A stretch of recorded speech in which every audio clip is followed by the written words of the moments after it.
ये आपने डिटेल में सुना। अब मैं एक और आपका पक्ष जानना चाहूंगा कि ट्रेनिंग है, सरकारी खर्चे पर है, तनख्वाह मिल रही है, ग्रेच्युटी मिलेगी और उसके बाद में कई दूसरी एजेंसीज में ये लोग काम कर सकते हैं ना, कुछ काम तो मिल रहा है उनको। ज़ेबा जी, पहली प्रतिक्रिया तो इसी पर दे दीजिए। आपने भी सुना होगा डिटेल में जो कुछ गृह मंत्री ने कहा।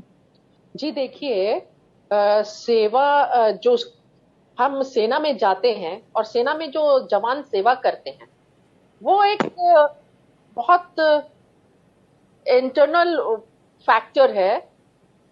बहुत बड़ी बात है कि वो हमारे सिक्योरिटी का मैटर है। और जो लोग 4 साल के लिए नौकरी करने जाएंगे और जब वो शहीद हो जाए तो उन्हें कुछ भी मुआवजा नहीं मिलेगा, तो ऐसे में बताइए कोई क्यों अपनी जान को देगा।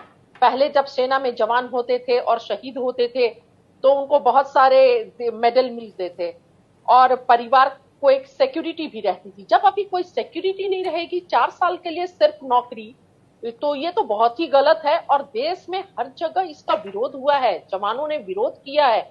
हमने देखा जब अग्निवीर आई थी तो हर जगह देश में विरोध हुआ।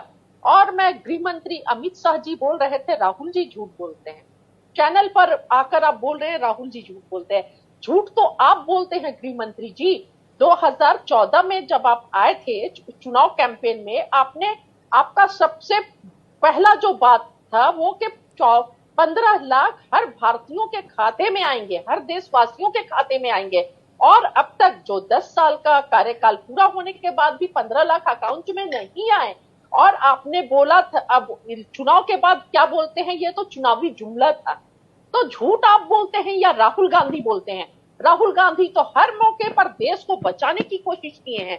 कोरोना से पहले जनवरी में ही उन्होंने बोला था कि जो भी सेफ्टी है कोरोना को देखते हुए देश को लेना चाहिए और पीएम को करना चाहिए। लेकिन आप नमस्ते ट्रम्प कर रहे थे और पूरे देश को कोरोना के में झोंक दिए और प्रवासी मजदूर को सड़कों पर चलने पर मजबूर कर दिए, लोगों को मरने पर मजबूर कर दिए। और जब कोरोना, ज़ेबा जी, मैं स्वयं भी निजी तौर पर भी बड़े वादे जो पूरे नहीं हो सकते या जो फिजिबल नहीं दिखते उनका समर्थक नहीं हूं, लेकिन चुनाव में हम देखते हैं कि राजनेता जब उतरते हैं तो चुनाव का माहौल, चुनाव के बयान बिल्कुल इतर होते हैं। हम कांग्रेस की तरफ से भी कुछ बड़े बयान देख रहे हैं। हम तो कुछ ऐसे बयान देख रहे हैं जिसमें नौकरियों से लेकर सबके खाते में पैसे से लेकर बहुत बड़ी बातें हैं, लेकिन उसको अरेंज कैसे किया जाएगा वो एक चुनौती रहती। तो आप क्या चुनावी बयानों और जो एक्टिवली अग्निवीर एक योजना लाए जो प्रैक्टिकल है, सामने दिख रही है, उसके बारे में कभी बात नहीं हुई थी चुनाव के दौरान? लेकिन प्रवीण जी, मैं आपसे ये बोलूंगी कि हमने हमारे जो भी वादे हैं ये सिर्फ जुमले नहीं है, इसके पीछे एक तर्क है। हमने पूरा रिसर्च किया है।